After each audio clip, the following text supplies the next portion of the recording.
كانوا قليلا من الليل ما يهجعون وبالأسحار هم يستغفرون. Assalamualaikum Ustaz, saya ingin tanya gimana baiknya seorang akhwat melaksanakan sholat, lebih baik di rumah atau berjamaah di masjid?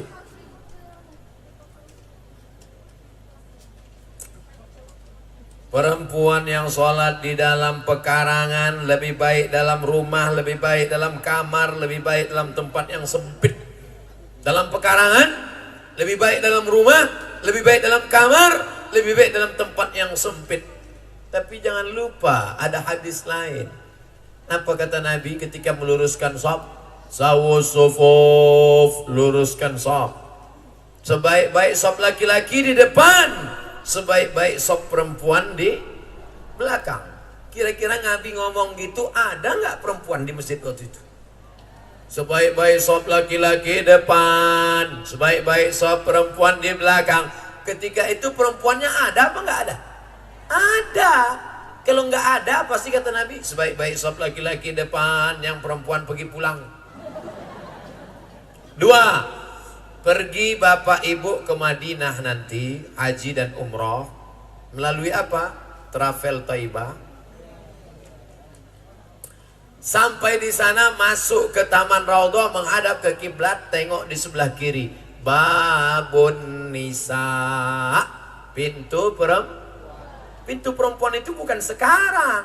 Zaman Umar bin Khattab, kalau ada laki-laki masuk dari pintu perempuan dicambuk pakai rotan. Itu menunjukkan kira-kira ada nggak perempuannya waktu itu? Ada. Apa ada ditulis di situ? Babun Nisa, dalam kurung jin saja. Artinya perempuan ada sholat di masjid, tapi syarat dan ketentuan berlaku ketat.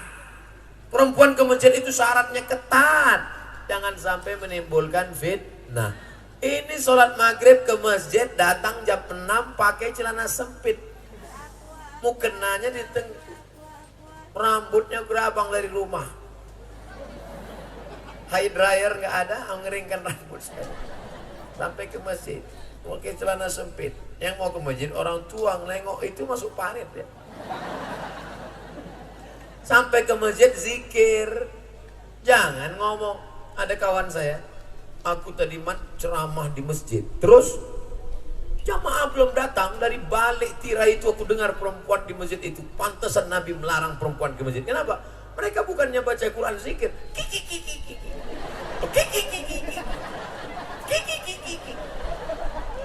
Hampir kurukyah lagi gitu.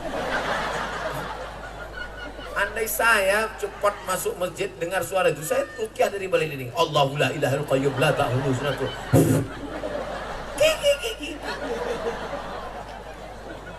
Sebelum masuk masjidnya pakaiannya mesti menutup. Zaman Nabi dulu perempuan sholat ke masjid bimurutihinna, mereka tutup pakai kain sampai tidak bisa dibedakan mana laki-laki mana perempuan, rapat tidak nampak matanya. Lalu kemudian sampai dalam masjid jangan ketawa cekikikan, zikir baca Quran. Kadang di sebagian masjid malah yang berkuasa perempuan. Nggak berani iqamat sebelum ada ibu-ibu merintah dari belakang. Qomat! Kan luar biasa itu. Ini muazin takut qomat. Soalnya kalau dia ngelawan nanti nggak dapat kiriman kola. Oleh sebab itu maka saya tidak mengatakan perempuan nggak boleh ke masjid. Tapi saya tidak juga mengatakan silakan ke masjid. Tapi win-win solution, jalan tengah. Boleh, syarat dan ketentuan berlaku. Baca buku 30 fatwa seputar Ramadan, ditulis oleh Abdul Somad LCMA. Download di internet, Play Store, enter, dapat. Gitu kalau ngaji sama Ustadz milenial. Assalamualaikum Ustadz. Waalaikumsalam. Bagaimana sebenarnya peran seorang akhwat? Akhwat itu ujungnya T. Akhwat. Di sini D, akhwad.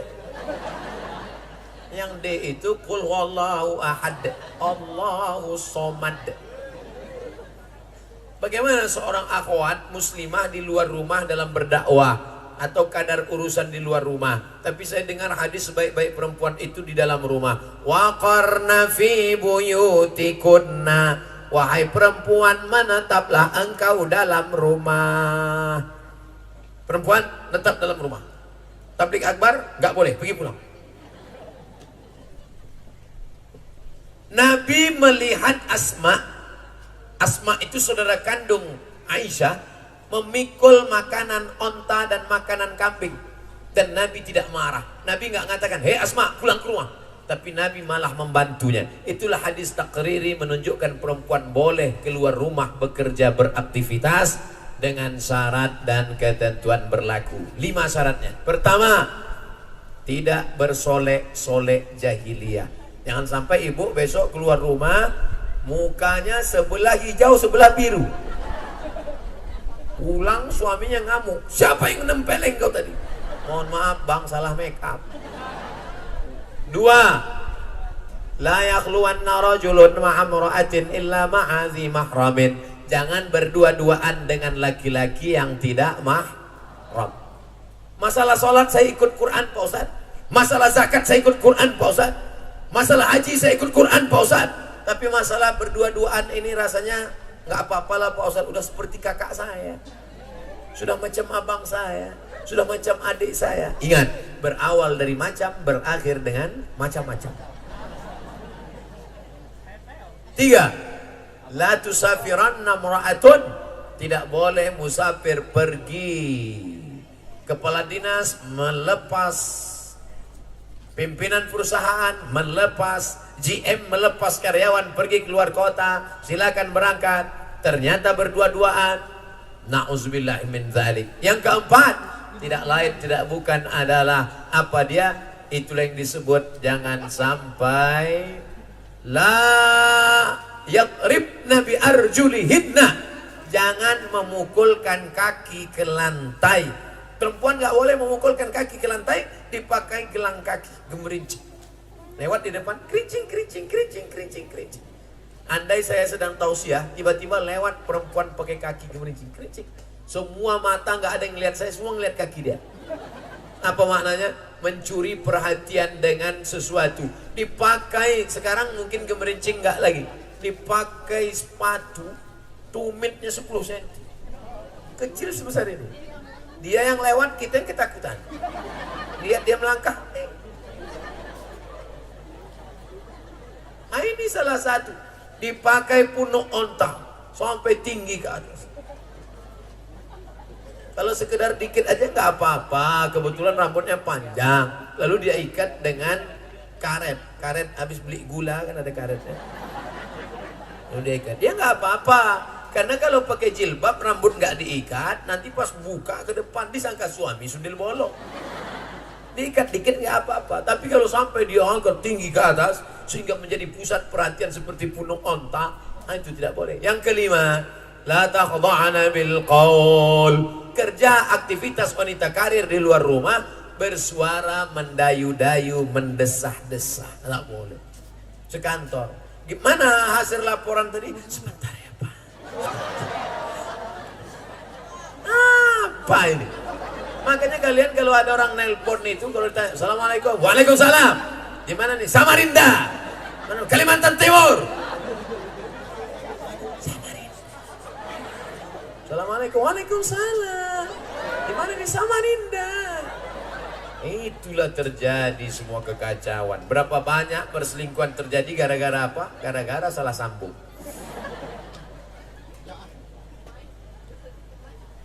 Assalamualaikum Ustaz. Waalaikumsalam warahmatullahi wabarakatuh. Bagaimana cara menasihati orang tua yang selalu gemar nonton audisi dangdut?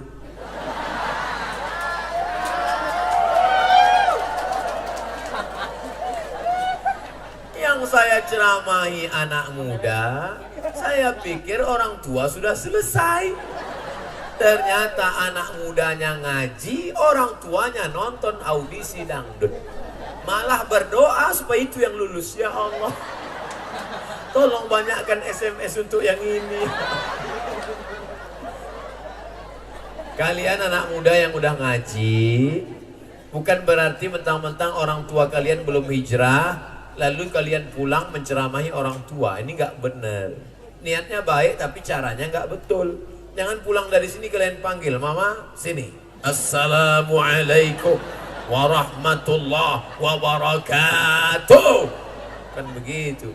Tapi kalian kasih tahu, kira-kira yang mamamu ini yang suka nonton audisi dangdut ini, kira-kira omongan siapa yang dia dengar? Kira-kira omongan siapa yang dia dengar? Cari orang lain yang omongannya didengar supaya menasehati dia. Oh, dia dulu pernah pergi umroh sama Ustadz Yuliansa. Ustadz Yuli ngomong dengan dia, dengar, dengar. Bentar. Ibumu kerja di mana? Ibu saya kerja di kantor Pak Wali. Biar Pak Wali ngomong sama dia. Sini, kabarnya dia suka audisi dangdut ya? Kok bapak tahu? Intel saya kan banyak. Padahal anaknya udah lapor. Mudah-mudahan, tapi jangan lupa doa. Doa silahul mu'min. Doa senjatanya orang beriman. Mudah-mudahan dengan kau doakan, maka orang tuamu juga mendapat hidayah insya Allah. Amin. Kalau Ustadz nasihatnya bagaimana? Hai ibu-ibu yang masih suka audisi dangdut. Kami nggak suka Pak Ustadz kau nunjuk kami. Saya nunjuk kamera.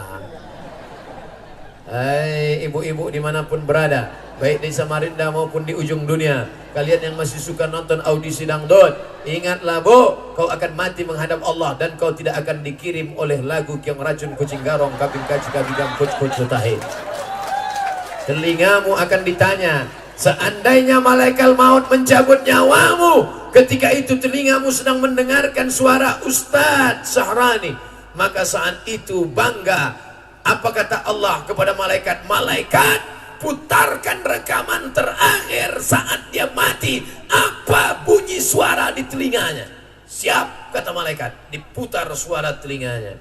Bismillahirrahmanirrahim. Ar-Rahman. Masukkan dia ke surga. Masuk. Yang satu lagi mati. Putarkan apa suara terakhir di telinganya? Siap, kata malaikat. Ambil rekaman telinganya, putar. Assalamualaikum. Suara Abdul Somad. Masukkan dia ke surga bersama Abdul Somad dan Nabi Muhammad SAW. Yang ketiga, putarkan suara terakhir telinganya waktu mantan cabut nyawanya. Putar. Tombo ati ono 5 pekarane. Masukkan sama Opik. Ini putarkan telinga. Pas diputar, masukkan sama. Ini putarkan telinga.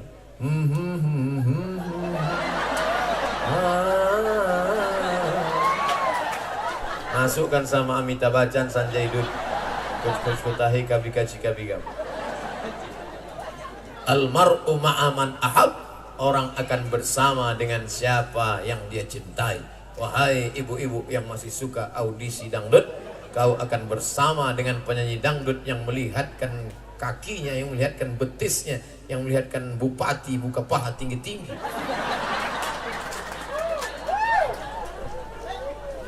Jangan-jangan Ustadz ini nonton juga? Enggak. Tak sempat saya nonton. Kalau sempat mau juga saya tengok. Assalamualaikum Pak Ustadz. Waalaikumsalam. Saya mau nanya nih Ustadz tentang masalah sholat Jumat. Jika seandainya kita sholat nih, tiba-tiba kita buang angin, di saat tengah sholat itu membatalkan sholat Jumatnya kah?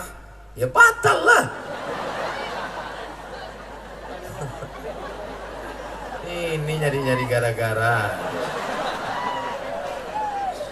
Tidak ada ikhtilaf antar ulama. Kalau masalah tertawa terbahak-bahak, ada mazhab yang membatalkan, Hanafi. Kalau wudhu tertawa, batal. Makan daging onta batal, mazhab Hambali. Tapi mazhab Syafi'i ketawa tidak batal. Makan daging onta tak batal. Tapi kentut sepakat semua mazhab batal. Baik yang berbunyi maupun tak berbunyi. Kalau kita sedang sholat, tiba-tiba terasa seperti keluar. Pas sedang sholat terasa seperti keluar. Apakah sholat kita batal? Jangan kau batalkan sholatmu hatta tasma'a sautan au tajidarihan. Sampai ada 2 tanda. Kau dengar suara atau kau cium bau. Karena ada tak bersuara, baunya luar biasa. Selama tak ada suara, selama tak ada bau, maka sholat tak batal. Kalau batal berarti sholat harus diganti jadi sholat zuhur ya Pak Ustadz? Enggak juga. Misalnya batalnya pas imam takbir. Allahu Akbar. Cepat engkau keluar, kau ambil wudhu. Wudhu kau masuk lagi masih bisa kejar. Kebetulan imam ayatnya panjang. Wasari'u ila maghfiratin min rabbikum. Waduh. Paham betul imam ini ada yang batal tadi. Nah, kalau bisa masih kau kejar, kau kejar. Assalamualaikum Ustaz, ingin nanya, dosa nggak jika wanita motong rambutnya seperti laki-laki? Perempuan itu tahu tak saya rambutnya macam laki-laki atau macam perempuan? Mana kita tahu? Yang melihat rambut perempuan itu kan suaminya di rumah. Yang melihat rambut perempuan itu suaminya. Maka wahai perempuan, engkau gundul rambutmu, kami tak tahu. Mana kami tahu siapa yang gundul? Kami tak tahu. Yang berdosa itu kalau dipotongnya pendek, panjang di depan. Siapa itu? Demi Moore. Kalau pendek di belakang, panjang di depan, Demi Moore. Kalau panjang ke belakang, Wadi Moore. Kalau dipotongnya rambutnya, lalu diperlihatkannya kepada yang tidak mahram, itu baru dosa. Perempuan, kalau kau panjangkan rambutmu bagus. Tapi kalau panjang sampai bedaki, karena malas nyucinya, bau, itu pun menjadi tidak baik. Karena dalam Islam diajarkan at-tahuru syatrul iman. Kebersihan, kesucian setengah dari iman. Oleh sebab itu, kalau suamimu mengatakan, Dek, potong rambutnya ya. Abang nengok kau rambut panjang ini macam kuntilanak, aku tengok. Dipotongnya pendek, nggak apa-apa, karena yang melihat suaminya. Tapi kau potong untuk suami orang, banyak perempuan sekarang bersolek bukan untuk suaminya, tapi untuk suami tetangganya. Kalau kita bertamu ke rumahnya, kebetulan dia belum pakai make up, payah kita membedakan antara orang dengan hantu. Tapi kalau dia bersolek untuk pergi memperlihatkan wajahnya ke suami orang lain, bukan main lagi cantik.